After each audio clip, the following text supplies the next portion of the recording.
자, 오늘 수리문답 18번째 강의입니다.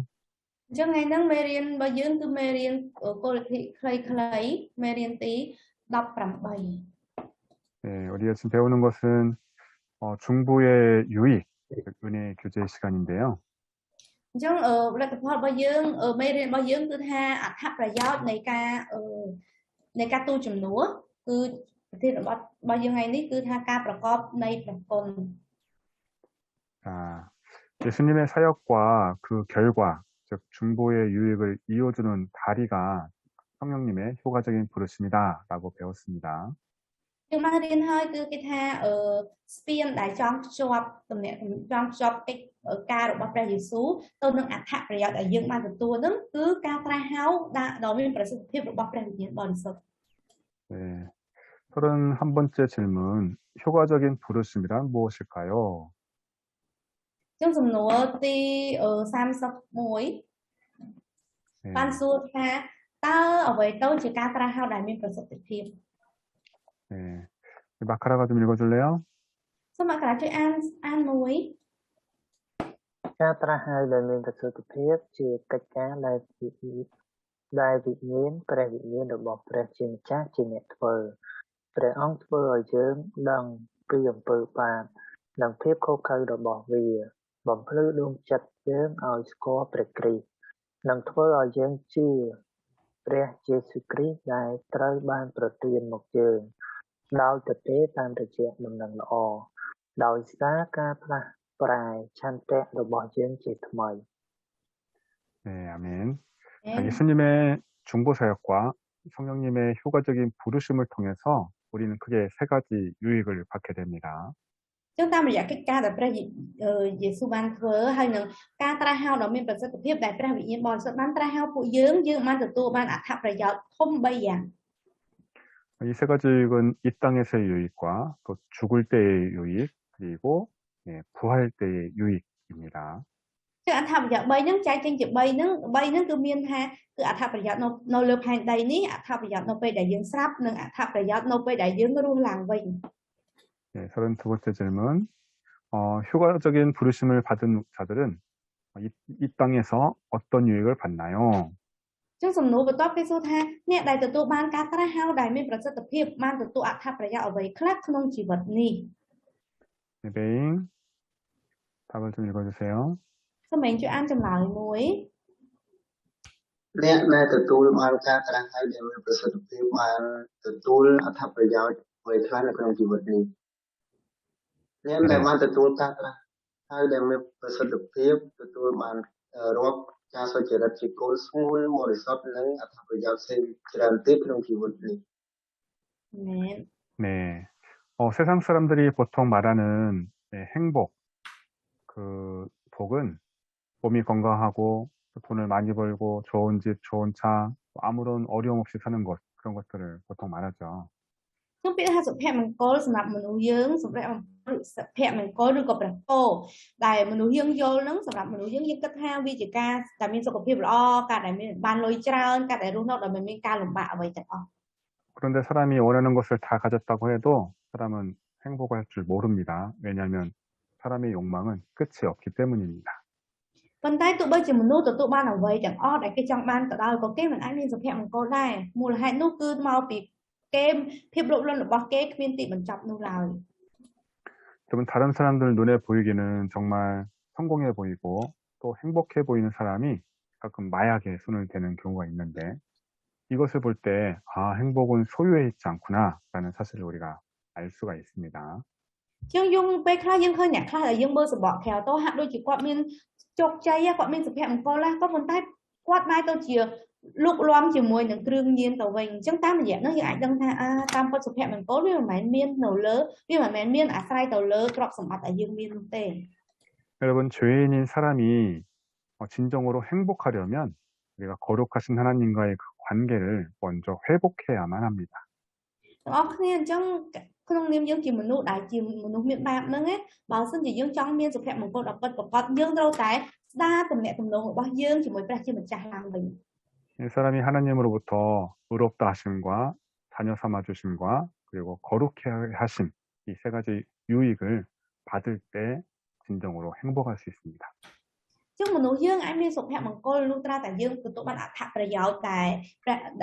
តែយើងទទួលបានពីព្រះជាម្ចាស់គឺអត្ថប្រយោជន៍តែមានទី1គឺរាប់យើងជាសុចរិតទី2គឺព្រះអង្គទទួលយើងជាកូនសួនភ្នារបស់ព្រះអង្គទី3គឺព្រះអង្គធ្វើឲ្យយើងទៅជាបរិសុទ្ធ 이 땅에서의 유익, 즉 의롭다 하심과 자녀 삼아 주심과 거룩하심 이 세 가지가 있는데 우리가 지난주에 첫 번째 의롭다 하심을 배웠었죠. អញ្ចឹងអត្ថប្រយោជន៍ដែលយើងទទួលបាននៅលើទឹកដីនៅលើលោកីយ៍នេះគឺយើងមាន3គឺការរាប់ជាសុចរិតការទទួលជាកូនសួនភ្នានិងការធ្វើឲ្យបរិសុទ្ធអញ្ចឹងនៅសប្តាហ៍មុនយើងបានរៀនអំពីការរាប់ជាសុចរិតរួចហើយ 네, 33번째 질문. 의롭다 하심 칭의는 무엇일까요? ចឹងនៅថ្ងៃនេះយើងមករៀននៅក្នុងសំណួរទី33គេសួរថាតើការរាប់ជាសុចរិតជាអ្វី តើការរាប់ជាសុចរិតយុទ្ធកម្មជាអ្វីការរាប់សុចរិតជាការរាប់ជាសុចរិតយុទ្ធកម្មគឺជាទង្វើនៃព្រះគុណរបស់ព្រះជាម្ចាស់ដែលព្រះអង្គបានអត់ទោសបាបរបស់យើងទាំងអស់ហើយយើងរាប់យើងថាសុចរិតនឹងទទួលយកយើងគ្រាន់តែសេចក្តីសុចរិតនោះជាសេចក្តីសុចរិតដែលបានពីព្រះគ្រីស្ទទេឲ្យយើងហើយយើងអាចទទួលបានដោយសេចក្តីជំនឿប៉ុណ្ណោះ អាមែន 네, 여러분 칭의의 정의는 하나님께서 우리의 모든 죄를 용서하시는 것과 하나님의 눈앞에서 우리를 의롭게 여겨 받아주시는 것입니다. ខ្ញុំពាក្យថាយុតិកម្មឬការរាប់ជាសុចរិតនោះមានន័យថាព្រះអង្គបានលើកឡើងទោសបាបទាំងអស់របស់យើងហើយព្រះនៅចំពោះមុខព្រះអង្គបានចាត់ទុកយើងជាមនុស្សដែលសុចរិត 그런데 우리가 의롭다고 여김을 받을 수 있는 방법은 우리 그리스도의 의를 우리의 것으로 돌려주시는 것이고 즉 우리가 오직 믿음으로만 받을 수가 있습니다. ចឹងមធ្យោបាយដែលយើងអាចទទួលបានយុត្តិកម្មដែលព្រះអង្គប្រទានឲ្យយើងនឹងយើងត្រូវតែមានតែមួយគត់គឺយើងត្រូវតែទទួលយកសេចក្តីសុចរិតរបស់ព្រះគ្រីស្ទមានន័យថាមានតែតាមរយៈក្តីជំនឿតែប៉ុណ្ណោះទើបយើងអាចបានយុត្តិកម្ម 예, 하나님께서 우리를 의롭다고 불러주시는 것, 즉 칭의는 원래 법정 용어입니다. អញ្ចឹងពាក្យថាយុត្តិកម្មដែលព្រះអង្គដែលបកប្រែថាព្រះអង្គបានរាប់យើងជាសុចរិតនោះតាមផ្ដាំឡើយវាគឺជាពាក្យខាងច្បាប់ 네, 죄인의 죄값을 예수님께서 다 치르셨기 때문에 이 판사이신 하나님이 죄인인 우리에게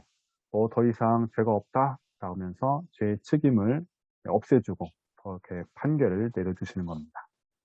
អញ្ចឹងព្រះយេស៊ូវគ្រីស្ទដែលបានទទួលយកបាបយើងដោយមិនមានលក្ខខណ្ឌអ្វីទាំងអស់ព្រះអង្គបានទទួលជំនួសយើងហើយអញ្ចឹងព្រះជាម្ចាស់ដែលជាចៅក្រមព្រះអង្គបានកាត់ក្តីថាយើងនឹងរួចផុតពីបាបទាំងអស់ហើយគឺយើងអត់មានទំនួលខុសត្រូវអ្វីទៀតលើបាបនឹងទៀតទេ 예, 의롭다고 하심 첫 번째고 오늘 이제 나머지 두 개를 배울 건데요. 두 번째는 ចូលទី1នេះយើងបានរៀនហើយអញ្ចឹងបន្ទាប់មកយើងនឹងរៀនជំនួសទី2 하나님께서 우리를 자녀 삼아 주시는 겁니다.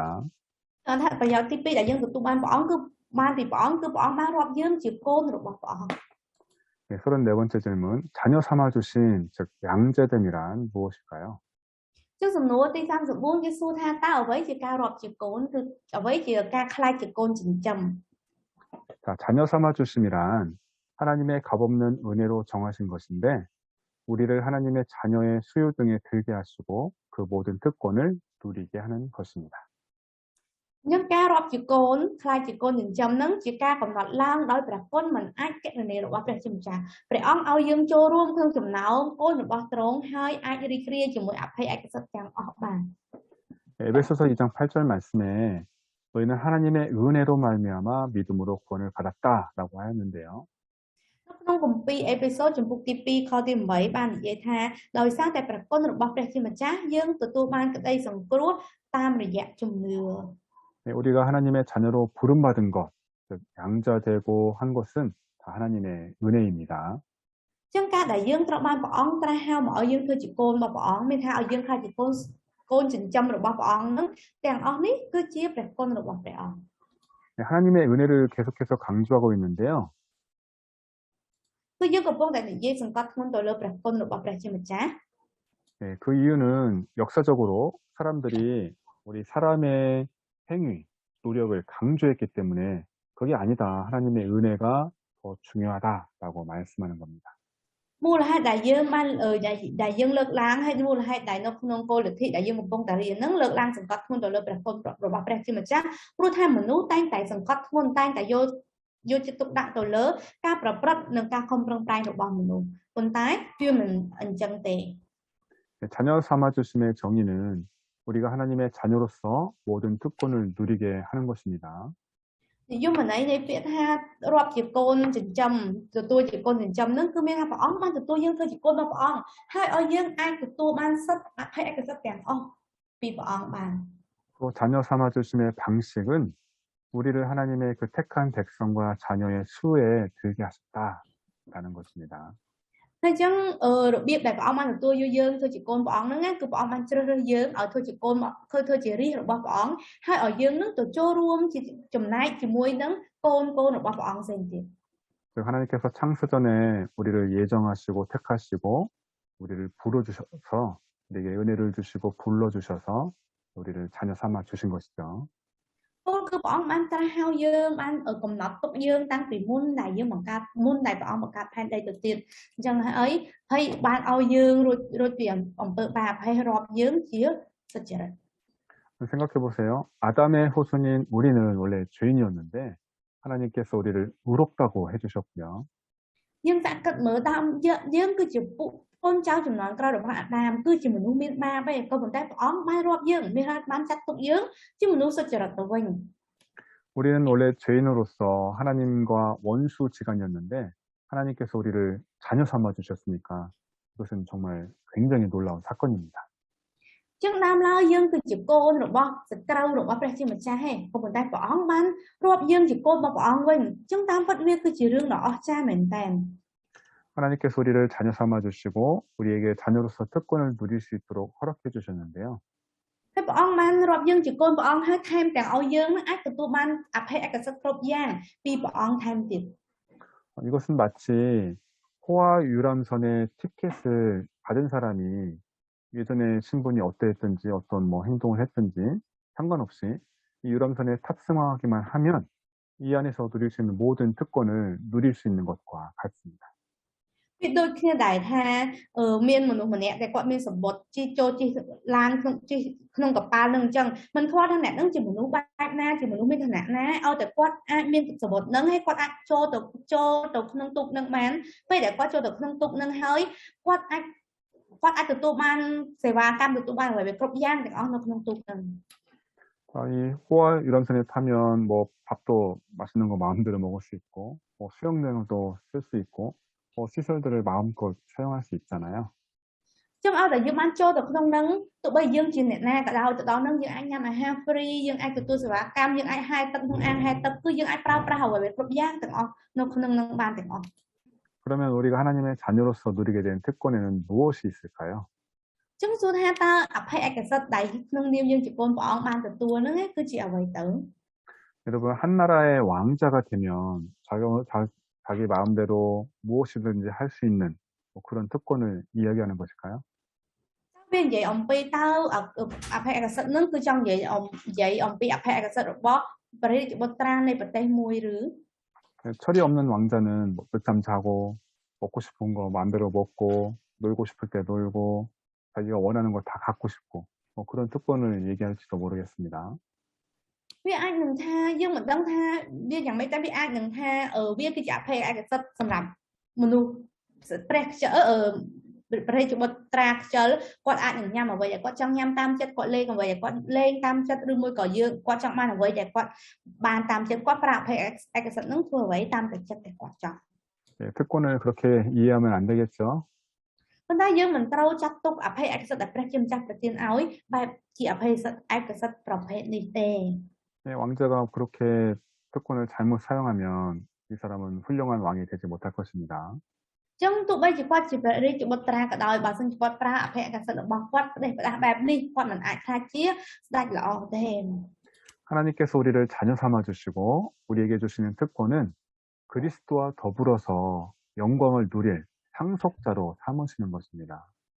ចឹងអភ័យឯកសិទ្ធិដែលព្រះជាម្ចាស់ប្រទានឲ្យយើងដោយបន្ទាប់ពីទទួលយើងថាជាកូនរបស់ព្រះអង្គនឹងគឺឲ្យយើងខ្លាចទៅជាអ្នកទទួលគេមរតកជាមួយនឹងព្រះ គេបរតកដោយទទួលបានសេរីរុងរឿងជាមួយនឹងព្រះគ្រីស្ទដែរ 즉, 이 왕자에게 있어서 특권은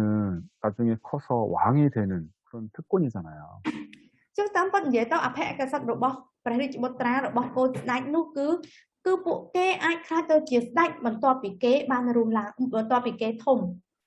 여러분, 우리가 이 세상에서 누리는 하나님의 자녀로서 누리는 그 특권, 유익, 복, 행복도 세상 사람들이 말하는 성공이나 돈, 가족, 자녀, 집차 그런 것이 아닙니다. បងប្អូនគ្នាអភ័យឯកសិទ្ធិដែលយើងទទួលបានអត្ថប្រយោជន៍ដែលយើងទទួលបាននៅក្នុងពេលដែលយើងរស់នៅលើលោកដីនេះវាមិនមែននិយាយសំដៅទៅលើលុយមាសប្រាក់ទ្រព្យសម្បត្តិឡានភាពជោគជ័យដែលមនុស្សលើលោកដីនេះគេគិតនោះទេ 우리가 하나님의 자녀로서 그리스도와 함께 영광을 받으려면 또한 예수님과 함께 고난도 받아야 합니다. ចឹងបើសិនជាយើងចង់បានសេរីរុងរឿងជាមួយនឹងព្រះយេស៊ូវដែររួមចំណែកជាមួយនឹងព្រះយេស៊ូវដែរគឺយើងត្រូវតែទទួលរងសេចក្តីវេទនាដែរ 로마서 8장 17절 말씀.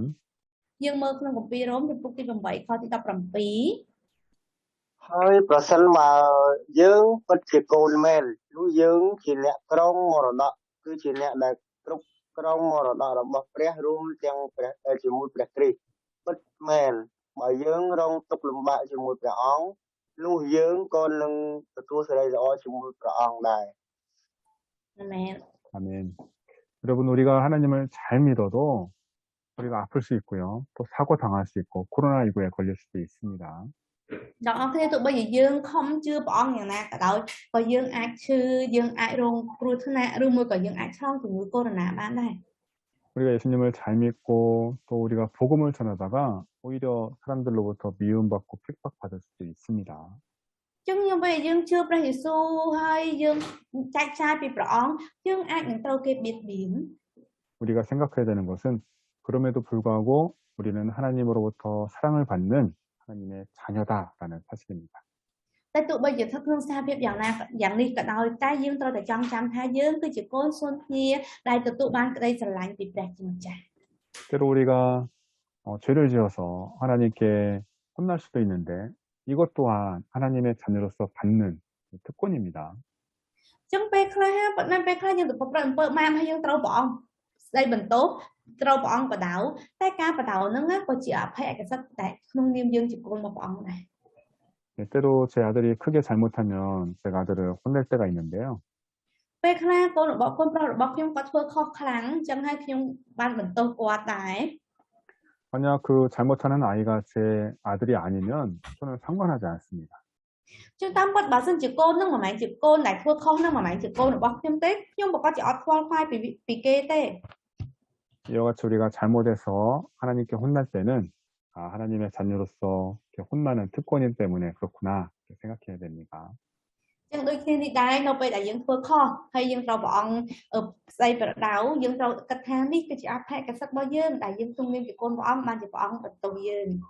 우리가 하나님께 혼날 때는 내가 잘못했구나 내가 회개하고 돌이키고 하나님께로 돌아가서 관계를 회복하면 됩니다.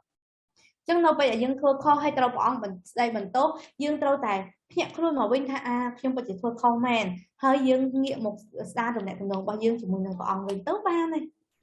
그러면 우리는 하나님의 자녀로서 다시 더 좋은 특권들을 누리면서 거룩하고 행복하게 살 수가 있습니다. អញ្ចឹងធ្វើបែបនេះយើងនឹងអាចខ្លាចជាកូនស្មូនគ្នារបស់ព្រះជាម្ចាស់ហើយទទួលរស់នៅដោយទទួលបានអភ័យឯកសិទ្ធិទាំងអស់ពីព្រះអង្គ 그리고 우리가 하나님의 자녀로서 또 누릴 수 있는 특권 중 하나는 하나님의 자녀로서 살아가려고 노력하는 것입니다. ចឹងអភ័យឯកសិទ្ធិមួយពិសេសនៅក្នុងអភ័យឯកសិទ្ធិដែលយើងទទួលបានក្នុងនាមយើងជាកូនព្រះអង្គនោះគឺការដែលយើងខំប្រឹងប្រែងរស់នៅឲ្យស័ក្តិសមជាកូនរបស់ព្រះអង្គ 그 왕자가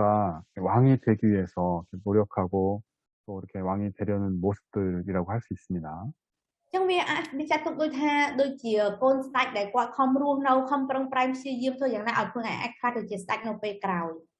우리가 말과 행동에 있어서 우리가 하나님의 자녀답게 살아가려고 하는 모습 이것을 성화라고 하는데요. អញ្ចឹងការដែលសភាពដែលយើងព្យាយាមខំប្រឹងប្រែងរស់នៅឲ្យខ្លួនឯងឲ្យស័ក្តិសមឲ្យខ្លាចជាកូនស្មូនគ្នារបស់ព្រះជាម្ចាស់ហ្នឹងនៅក្នុងគោលលទ្ធិគេហៅថាសន្តោបនីយកម្ម 하나님께서 우리에게 주시는 이 땅에서의 세 번째 유익, 이것이 바로 성화입니다. ចឹងចំណុចអត្ថប្រយោជន៍ទី3ដែលព្រះអង្គប្រទានឲ្យយើងនៅពេលដែលយើងរស់នៅលើលោកីយ៍នេះគឺសន្តោបនីយកម្ម 35번째 질문, 거룩하게 하심 성화란 무엇인가요? ចឹងសំណួរទី35សួរអំពីបញ្ហានេះគេសួរថាតើអ្វីទៅជាការធ្វើឲ្យទៅជាសុចរិតឬហៅម្យ៉ាងទៀតថាសន្តោបនីយកម្ម 네, 메잉 읽어주세요. ហើយជួយអានចម្លើយមួយ តើធ្វើឲ្យទៅជាសុចរិតសន្តោបនីយកម្មជាអ្វីការធ្វើឲ្យទៅជាសុចរិតសន្តោបនីយកម្មជាកិច្ចនៃព្រះគុណមិនអាចគណនាបានរបស់ព្រះជាម្ចាស់ពួកយើងបានខ្លាចជាថ្មីហើយទាំងស្រុងទៅតាមលក្ខណៈរបស់ព្រះជាម្ចាស់ហើយស្លាប់បន្តិចម្ដងខាងអំពើបាបព្រោះឡើងវិញបន្តិចម្ដងខាងសេចក្តីសុចរិតអាមែន 아멘. 여러분, 성화란 우리가 하나님의 형상을 따라서 우리의 인격이, 전 인격이 새로워지는 것입니다. ចឹងសន្តោបនីយកម្មហ្នឹងមានន័យថារូបរាងយើងខ្លួនយើងគ្រប់យ៉ាងរបស់យើងទៅជាថ្មីទាំងស្រុងតែម្ដងគឺទៅជាថ្មីទៅតាមសភាពដើមសភាពរបស់ព្រះជាម្ចាស់ 여러분, 우리가 예수님을 믿고 구원을 받고 천국에 가게 됐으니까 이제 끝났다, 이것이 아닙니다. អញ្ចឹងមិនមែនមានថាយើងជឿព្រះអង្គហើយទទួលបានសេចក្តីសង្គ្រោះហើយបន្ទាប់មកយើងថាអូខ្ញុំបានទៅឋានសួគ៌ហើយខ្ញុំនឹងបានទៅឋានសួគ៌ហើយចាប់ត្រឹមនឹងទេមិនអញ្ចឹងឡើយ 우리가 하나님의 형상대로 창조된 사람이기 때문에 예수님을 믿고 이제 다시 하나님의 자녀가 됐잖아요. 그럼 하나님의 거룩하신 그 형상으로 회복해야만 합니다. អញ្ចឹងដោយសារតែយើងណាមឡើយត្រូវបានព្រះអង្គបង្កើតឲ្យមានភាពដូចព្រះអង្គមានលក្ខណៈដូចព្រះអង្គអញ្ចឹងនៅពេលដែលយើងជឿព្រះយេស៊ូវយើងខ្លាចទៅជាកូនព្រះអង្គវិញអញ្ចឹងរូបភាពដើមរបស់យើងសភាពដើមរបស់យើងនឹងវាត្រូវតែបានទៅជាប្រសើរទៅវិញបានទៅដូចដើមវិញ 네, 에베소서 4장 23절 24절 말씀. យើងមើលអេពេសូចំពុកទី4ខទី33 34ខ្ញុំអានហើយឲ្យគំនិតក្នុងចិត្តរបស់អ្នករាល់គ្នាបានកែប្រែជាថ្មីឡើងទាំងពាក់មនុស្សថ្មីដែលព្រះបានបង្កើតមកឲ្យដូចព្រះអង្គក្នុងសេចក្តីសុចរិតនិងក្នុងសេចក្តីបរិសុទ្ធរបស់សេចក្តីពិតអាមែន 예, 하나님은 이 성화를 통해서 우리로 하여금 죄에 대해서 점점 죽어지고 또 의에 대해서는 점점 살기를 원하십니다. អញ្ចឹងព្រះជាម្ចាស់ចង់ឲ្យយើងហ្នឹងស្រាប់ខាងឯសេចក្តីអំពើបាបស្រាប់បន្តិចម្ដងខាងអំពើបាបហើយរស់ឡើងវិញបន្តិចម្ដងនៃតាឯសេចក្តីសុចរិតតាមរយៈសន្តោបនីយកម្មនេះឯង 네, 그러므로 성화가 우리에게 굉장히 큰 유익이 되는 것입니다. ហេតុនេះហើយបើជាសន្តោបនីយកម្មគឺជាអត្ថប្រយោជន៍ដ៏ធំសម្រាប់ពួកយើង 여러분, 의롭다 하심,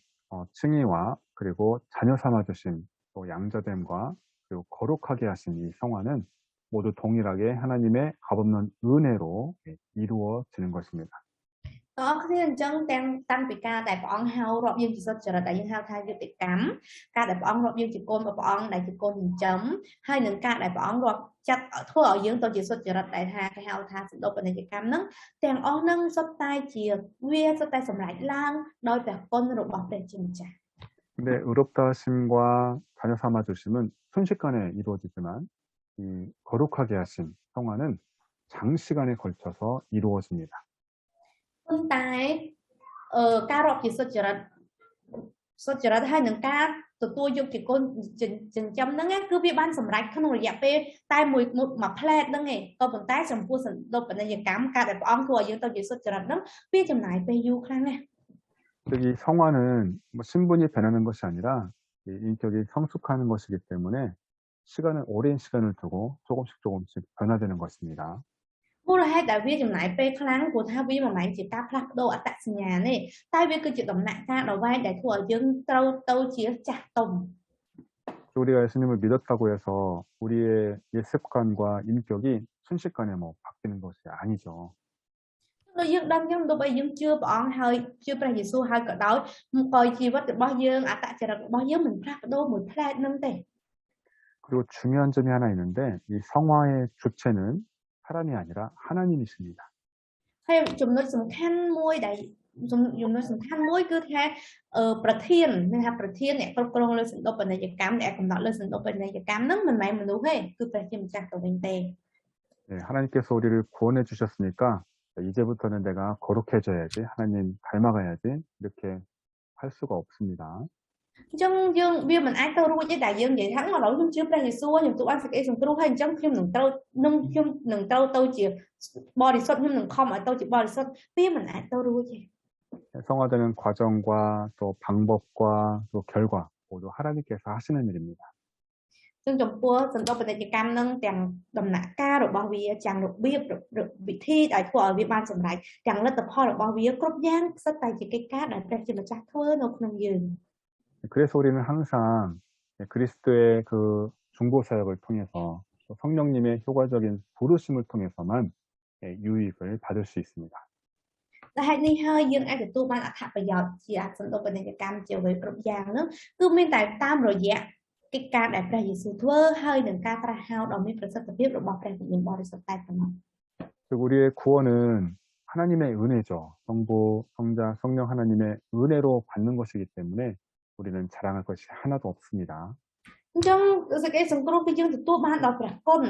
របស់ព្រះវរបិតាព្រះគុណរបស់ព្រះវិញ្ញាណបរិសុទ្ធនិងព្រះគុណរបស់ព្រះរាជបុត្រាអញ្ចឹងសម្រាប់ពួកយើងអត់មានអ្វីដែលអាចអួតគេបានទេ 이것은 마치 포도나무 가지가 포도나무에 붙어 있기만 하면 포도 열매를 맺는 것과 같습니다. អញ្ចឹងវាដូចគ្នាតែការដែលដើមទំពាំងបាយជូរមេឃទំពាំងបាយជូរវាអាចបង្កើតផលបាននៅពេលដែលវាគ្រាន់តែយកខ្លួនវាទៅជាប់ជាមួយនឹងដើមទំពាំងបាយជូរទៅវាអាចបង្កើតផលបានទេ 네, 뿌리에서 물과 영양분을 흡수하고 또 태양을 받아서 나뭇잎이 광합성 작용을 해서 열매가 맺히고 자라는 거잖아요. អញ្ចឹងវាអាចបង្កើតផលផ្លែគឺដោយសារតែរឿងនៅខាងក្រោមនេះវាខំស្រូបជាតិទឹកជាតិជីអីពីក្រៅមកហើយដើមហ្នឹងវាខំស្រូបយកខ្យល់អាកាសព្រះអាទិត្យមកអញ្ចឹងมันវាអាចបង្កើតផលបាន 사람들이 포도 열매를 따먹고 맛있어하고 행복해하는 것처럼 사람들이 우리의 모습을 보고서 아 정말 하나님 최고다. 하나님께 영광 올려드리기를 예수님의 이름으로 축복합니다. អញ្ចឹងជួនពួកទាំងអស់គ្នាដូចដែលថាមនុស្សគ្រប់គ្នាអាចនឹងទទួលបានភាពរីករាយតាមរយៈការបេះដើមទំពាំងបេះផ្លែទំពាំងបាយជូរមកបរិភោគសម្រាប់យើងក៏ដូចគ្នានៅពេលដែលអ្នកអតីមកយើងពួកគេអាចមានអំណរដែរសូមឲ្យពួកយើងមករស់នៅដោយបែបហ្នឹងឯង 아멘. 기도하겠습니다. យើងអធិដ្ឋាន 하나님 포도 열매가 순식간에 맺혀지는 것이 아닙니다. ព្រះបិតាសម្រាប់ផ្លែទំពាំងបាយជូរវាមិនអាចផ្លែក្នុងរយៈពេលតែមួយផ្លែនោះឡើយ 봄에 꽃이 피고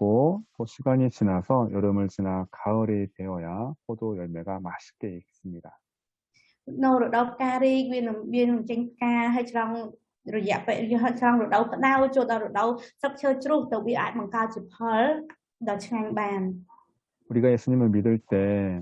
하나님의 자녀가 되고 우리가 의롭다고 불림을 받지만 ពួកយើងបានជឿព្រះយេស៊ូវទទួលបានសេចក្តីសង្គ្រោះហើយត្រូវបានព្រះអង្គរាប់ជាកូនស្រីរបស់ព្រះអង្គក៏ពិតមែន 우리가 순식간에 거룩해지지 못하고 또 열매를 맺지는 못합니다. ពួកយើងប៉ុន្តែពួកយើងមិនអាចទៅជាបរិសុទ្ធតែមួយផ្លែនោះឡើយហើយក៏ពួកយើងក៏មិនអាចបង្កើតផលផ្លែបានភ្លាមដែរ 포도 가지가 나무에 붙어 있을 때 아름답게 맛있는 열매를 맺는 것처럼 ដូចដែលដាក់មេឃទំពាំងបាយជូរទៅជាប់នឹងដើមទំពាំងបាយជូរទៅវាអាចបង្កើតផលដ៏ឆ្ងាញ់បាន 우리가 하나님 안에 거하고 하나님의 말씀이 우리 안에 거할 때 우리가 거룩해지고 아름답게 열매를 맺어갈 수 있습니다. សម្រាប់ពួកយើងក៏ដូចគ្នាលុះតែយើងទៅជាប់នៅក្នុងព្រះយេស៊ូវគ្រីស្ទនៅពេលលុះត្រាតែយើងទៅជាប់នៅក្នុងព្រះបន្ទូលរបស់ព្រះអង្គទៅពួកយើងអាចបង្កើតផលផ្លែដ៏ស្រស់ស្អាតមកបាន 그런데 열매를 맺는 것조차도 우리 힘으로 능력으로 맺는 것이 아니라 모두 다 하나님의 은혜입니다. ប៉ុន្តែសូម្បីតែការដែលពួកយើងបង្កើតផលនោះក៏មិនមែនបង្កើតដោយកម្លាំងរបស់ខ្លួនឯងដែរគ្រប់យ៉ាងសុទ្ធតែមកពីព្រះគុណរបស់ព្រះអង្គទាំងអស់ 하나님 우리의 정체성은 하나님의 자녀입니다. បិតាអត្តសញ្ញាណរបស់ពួកយើងទាំងអស់គ្នាគឺជាកូនស្រីគ្នារបស់ព្រះអង្គ 우리가 하나님의 자녀답게 살아가게 하시고 សូមព្រះអង្គជួយឲ្យពួកយើងរស់នៅឲ្យស័ក្តិសមជាកូនស្រីគ្នារបស់ព្រះអង្គ 또 또 성령의 열매를 맺음으로 말미암아 하나님께 영광이 되게 하옵소서. ហើយសូមឲ្យពួកយើងអាចថ្វាយសេរីរួមទៅកាន់ព្រះអង្គតាមរយៈការបង្កើតព្រលឹងតាមរយៈការបង្កើតជាផលផ្លែខាងព្រលឹងវិញ្ញាណបាន 감사드리며 예수님의 이름으로 기도합니다. អរព្រគុណព្រះអង្គគុណថ្វាយការអធិដ្ឋានក្នុងព្រះនាមព្រះអង្គម្ចាស់ព្រះយេស៊ូវគ្រីស្ទអាមែន 아멘.